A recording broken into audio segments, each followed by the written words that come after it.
Welcome back to the podcast. Today we're going to be talking about the use of virtual assistants in the insurance industry. My guest here is Fernando Rizo. People know you as Fernie, yeah. Very active, very big personality as well. I know this is going to be a good time here. But you're the owner of Rizo Insurance Group. Of course, Fernie's passion is to develop long-term relationships with his customers based on trust. You got a background as an educator, administrator, and coach, which I thought was interesting, and is a firm believer in giving back to the community. So, Fernie, welcome to the podcast. I'm excited to have you here. Thank you, Mark. Appreciate it, man. All right, Appreciate the invite. You bet. I'm your host, Marc Ebinger, the owner of Crükus Virtual Staffing, a company that recruits and staffs experienced overseas administrative assistants for insurance agents who need help with policy management, claims processing, and client communication. Tell me a little bit about your background. How did you get into the insurance industry?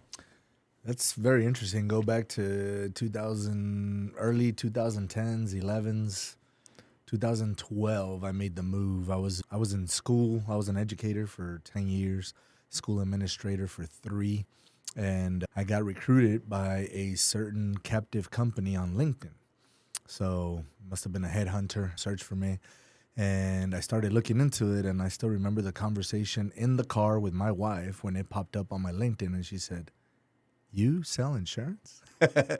And I was like, let me give it a shot. Why not? I was working 70-hour weeks as a school administrator.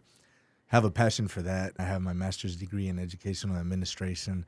But as I started researching through this company, the insurance industry, I really did see it as a great opportunity that fit my personality, because to me, it's more of a customer service industry as it is a sales industry. I was in the business of selling high school diplomas to kids, the promise of a high school diploma, of a piece of paper. So I felt if I can sell that promise to a young teenager and their family and everything, I was a math teacher, I was a high school math teacher, not the easiest subject to teach. I said I can probably do pretty much anything related to sales and service. So got recruited there and did that for about 5 years, and then started my own independent agency in 2017. Now, how do you stand out? Obviously, the insurance industry is a massive industry. You can't throw a rock without hitting one, right? Correct. But how do you stand out in the industry?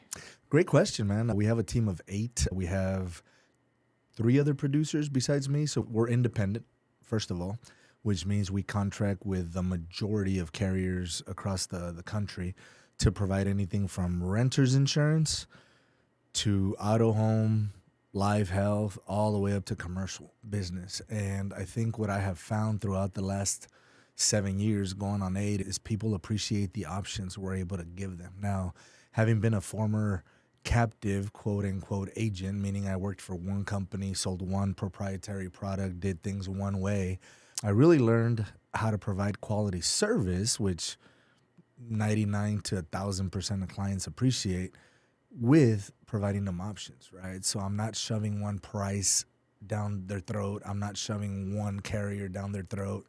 It's giving them options. Hey, there's gaps in your coverage, and I'm able to go ahead and market their policies around, see who the right fit is for them and who they're a right fit for. So in the insurance industry, every carrier is not the right fit for every client, and every client's not the right fit for every carrier. And I think that's what sets us apart, is that we're able to dive into that landscape of, hey, we have all these carriers, we have all these clients, let's find the mutual match for each one. And that's what distinguishes us from most people out there.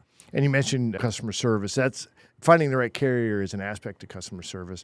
But beyond that, how do you guys approach customer service that's unique in the industry? Man, we answer the phones Monday through Friday. We're able to provide that quality service through virtual assistants that I hired through you. I was a one-man operation for about 4 years when I started this.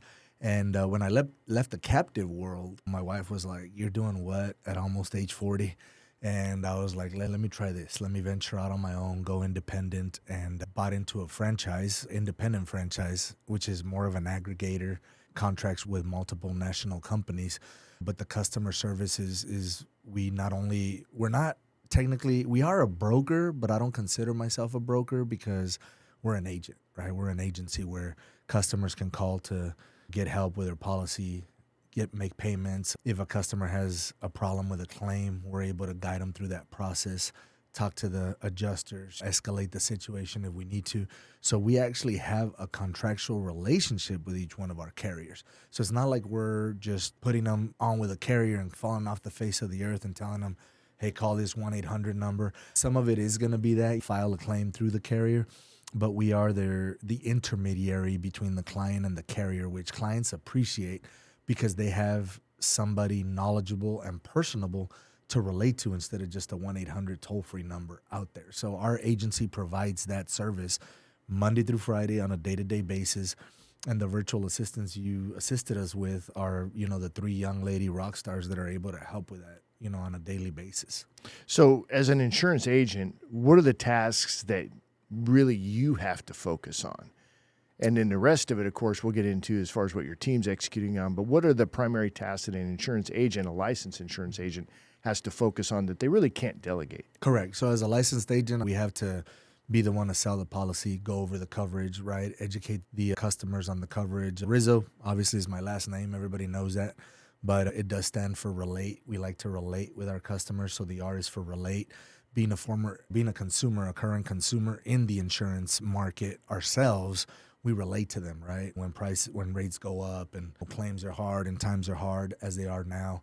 I is for inform. So being a former educator, we like to educate the clients. Hey, I can undersell you a policy, but do you understand you have these gaps? Educating them on if something happens, this is where this gap kicks in. Are you okay with not having that type of protection in case of an incident? The Z is for zeal, and not only zeal, which to me is passion, not only zeal for the industry, we have to be passionate about our industry, right? A lot of people look down on it, frown upon it. You mentioned insurance, people cringe. But having zeal for our industry, but also having passion for our customers, right? When we make somebody's day and they send you a 5-star review, give you a simple thank you. The other day they sent us a gift card, Starbucks gift card, big Starbucks people in my office, including myself. Those kind of things, that's what the Z is for, right? Having that zeal. If customers understand you have that passion, and carriers as well. They don't want just bad business. They want quality business. So having the passion for the industry, always being knowledgeable, keeping up to date with the changes in insurance. And then the O is for options, being able to provide options so that customers, like I said, we're not just shoving a policy and a premium down their throat, but we're like, hey, we did market this around. This is the best option for you at the moment, maybe not in 3 to 5 years, but right now, this is the best fit for you according to your insurance needs, right? But those needs change. They change from a single couple just getting married, or maybe just a single driver, to getting married, to having a home, to having kids, youthful drivers. Insurance needs are going to change. And that's why we love what we do, because we have options for everybody. And that customer can stay with us from being a teenager all the way to being a grandparent, right? So as an agent, our responsibility is to have that conversation, right? To have that that coverage conversation, the gaps conversation that our unlicensed agents cannot do, our unlicensed service team. We have to have that conversation. We have to be able to meet the expectations of the carrier as licensed agents. There are plenty of requirements. Not only are we licensed in Texas, but we're licensed in New Mexico, Arizona. So understanding the regulations of each state that we're licensed in and making sure that we're fulfilling those, meeting those, so that we're not in violation of any type of insurance regulations in those states that we're licensed in. And our service team does, because we're the licensed ones and our service team is not, we got to make sure as licensed agents that we're always keeping up to date with all those expectations and regulations from the carriers. And what kind of things are your virtual assistants allowed, the unlicensed part of your business? What are they allowed to do? Yeah, so once we bind a policy, the prospect becomes a customer in our agency. They're going to have questions with policy updates, changing drivers, vehicles, updating coverage, et cetera, policy renewals. So as the renewals come up, pulling up the documents, sending them to the client, making sure that there's no household driver changes, any updates that are coming up. If there are some changes that we have to address, those are relayed to us licensed agents so that we're able to revisit the policy, possibly remarket it, adjust the coverage as needed, taking claims or just really connecting them with the carrier for those claims. Billing updates, customer has to update a credit card, a debit card, bank account information, policy changes, any type of other endorsements, setting up appointments. Customers want to meet with us, licensed agents, going to our calendar and setting up that mutual appointment that coordinates with both of us. Also tracking and managing, so cross-sell opportunities. Customer has auto with us but not home. allowing the customer to understand, hey, we also offer home, maybe life insurance. We have a life insurance agent that just dedicates himself to life insurance. So being able to have that conversation with the customer, hey, where do you have that insurance? So being able to just have those basic conversations and then setting those appointments up or those conversations up in our management system. Our management system is really what drives the agency, right? That's our communication tool where all our service agents, licensed agents have access to, and being able to set up those tasks in our management system so that we do the follow-up with our clientele and our prospects. So has there been any like negatives with respect to using a virtual assistant in your business? If you run across anything, you're like, you know what, this is not something that went well or as expected. Like, I'm speaking generally. Maybe I think I'll use a VA for this thing and then it didn't work out, or that might be helpful for another insurance agent that's going to be considering it. The lack of knowledge in the industry is so broad. It is broad, especially with an agency like ours that we do all lines of business. If we only did personal lines, if we only did commercial lines, it'd be a lot easier for a VA to onboard. But the challenge has always been onboarding a VA the first 90 days and ensuring that they have that they start building that confidence because they have to learn the clientele, the systems, the SOPs. But on top of that, they also have to learn all the industry verbiage, right? All the technical terms and what does the client mean by this or that? And I guess the positive is that every day is different, but it could be a negative because they don't know what to expect on a day-to-day basis. Customer might be calling about renter's insurance one day, the next day about their commercial auto, the next day about billing, the next day about a claim, the next day about an underwriting request that came in. They found maybe another driver in the household, or they went out, did an inspection, and they're not happy with the condition of the home. So how do you navigate that with your team? It's fantastic, man. It's a luxury. It's a blessing more than anything to be able to have somebody in the agency now that through the help of my agents and myself, we were able to train her. She is a fast learner. She becomes our sounding board and our resource so that our agents can go ahead and still do their job. And she's the number one resource before the VAs have to reach out to somebody like me about a question. They go to her. So developing an infrastructure in the agency where you develop the go-to VA that she or he can be a resource to for the other VAs. So you got to start somewhere. You have to. And then you start developing the procedures, and then they become that mother hen, if you will, when you start bringing other help in, other VAs. So you really have a VA team around. You said you have 3 of them now. 2.5. 2.5, Two full-time and a part-time. Yeah. But it was difficult at first because it's tough when we interviewed a lot of VAs. We hired a lot of VAs through you and through other agencies that didn't work out. So you go into the day telling yourself, man, do I invest all this time, all these resources, my time? I could be selling policies. Do I want to invest 2, 3, 4 hours a day? Do I want to invest 10 hours a week in this VA that might not work out?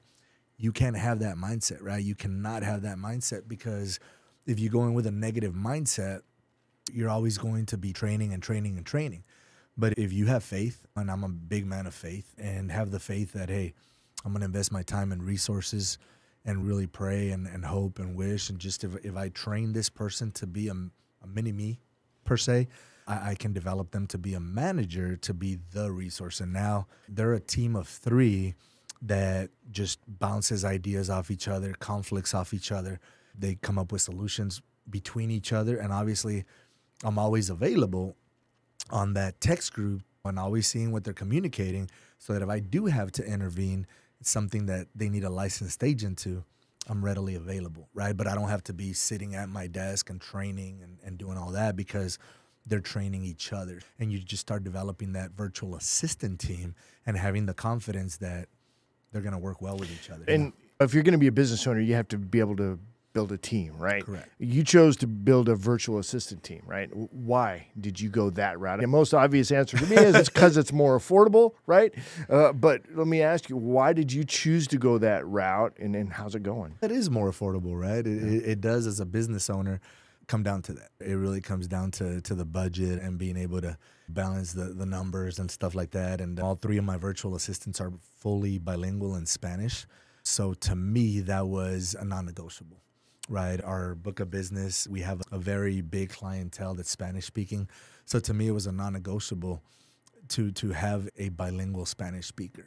And I think in that sense too, you share in the culture. I'm fluent in Spanish. I'm of Mexican American descent because we share in that culture. And it's very important because when the Spanish speaker calls, they feel very comfortable talking to my team. But that was a number one non-negotiable. And ultimately it came out, Mark, to where the three virtual assistants would be the cost of one bilingual speaker in person at my office. And let's face it, in today's society, today's day and age, a lot of people want to work from home as it is. It was a challenge just going back and forth, trying to find somebody local to be able to fulfill that role in the office, or they wanted to work from home. So to me, it was easier to just get a work from home team. And it just became to where I could multiply. This is a tough job to do for one person. And the virtual assistants I have are the cost of almost one person who would not be able to handle. We're a very active agency. We are very active. We thank God that we get referred a lot. We do a great job that our customers do refer us a lot. We get a lot of prospects through referral. We are a referral-based agency, pretty much. That is the primary source of marketing. I am a member of BNI, and that, I'll tell you, I built my business around BNI, and it's become a very broad referral-based business. And it's just, for me, it was ideal to be able to afford a team for the price of one physical body that's local that would probably not be able to handle the active agency that we have going on. There is a lot of work to do in our agency on a day-to-day basis. And I wonder too, there's also, if you have to fire somebody, or there's other things that come with having an employee, that when you have an outsourced VA like that you're not as regulated. Did you have any thoughts on that, or is that not even an issue for you? Absolutely. Texas workforce and the employment taxes and all that comes into play. We still have that in our agency, but it's not in the thousands. You know what I'm saying? It's in the low hundreds, which is ideal for a business owner. So that comes into play a lot. As far as the budget goes, saving on employment tax is huge, and just being able to, on your cash flow statement, your income statement,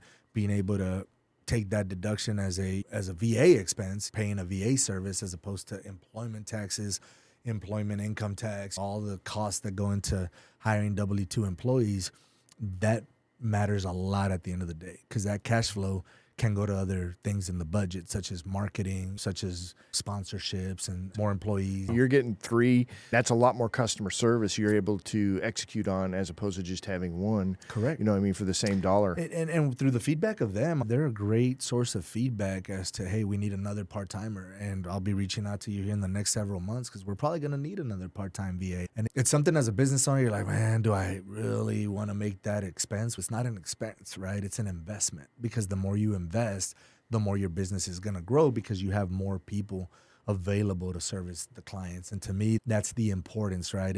Like I said, I was by myself for about 4 years, and we've been blessed to grow to a point where we do need more people to answer the phones to make policy changes. We just hired her several months ago because our agency got to the point where, with the rate changes that were happening in the industry, the rate increases and all the changes the industry went through, we needed somebody just solely focused on communicating with clients on, hey, your renewal's coming up. There's more than a 30% increase. Let us go ahead and remarket that for you. Thanks for your patience. Or if a customer got it before we did and they reached out to us, having somebody just solely dedicated, and the VA, your company, was able to afford us that opportunity to just have a part-timer solely dedicated to renewals. And that's a luxury, because a lot of agencies can't afford to have somebody just solely dedicated to that. We do, as a part-timer, through your VA service, and it's very affordable. You know what I'm saying? Let's talk about the hiring process we go through. Obviously, you've worked with another agency before, so you've got a little bit of experience outside of just what our company provides. So what are your thoughts on how our agency approaches the hiring process? Great communication, man. Great communication from your C people in your agency. Using Slack was a great tool. Always communicating. So you had a day shift person and a night shift person, and I'd get up and I'd have an update. I'd close up the office and there'd be another update. And it was fantastic that I didn't have to be involved in the vetting process. So it was like, hey, these are the applicants. Here's their quick minute to 2 minute little spiel on why they applied for the job. And just in listening to that 1 to 2 minute, I'd filter through and say, not these, tell them thank you, but no thank you. But let's go ahead and move on to the next step with these 2 or 3. And that was fantastic because the first contact they're going to make with a client is on the phone. So the first impression is important. So if your first impression in that little recording, so I love that process because you guys have that little 1 to 2 minute recording, tell us why you're interested in applying for this job, but you got to sell me on it. Because the minute the customer picks up the phone, if you're not selling them on the confidence, the articulation, the relationship building, you're going to lose the client. You're going to lose the client and you're going to lose them mentally, but we might lose them to another agency, right? So to me, that was very important. And then the video comes along, right? And you do a 10 to 15 minute interview. And that's important. How do you carry yourself on camera? Are you taking pride in this position? Or you just jumping out of bed and don't care about that? The communication was fantastic. The video interview is great. We did a great job of communicating back and forth on these are the agency's expectations. These are my expectations. This is what we're expecting. This is how we're onboarding them on our end. So it's really not an agency, and you did a good job of following up to ensure that it wasn't the agency lacking in any sort of onboarding procedure that we needed to follow. And your agency did a great job of doing the re-interview process, and we were already used to it. So we got the 1 to 2 minute voiceovers. We got the 15-minute videos on the ones we wanted to move forward with. And they did a great job of following up. And there was some negotiation involved, right? There were some VAs that were bilingual.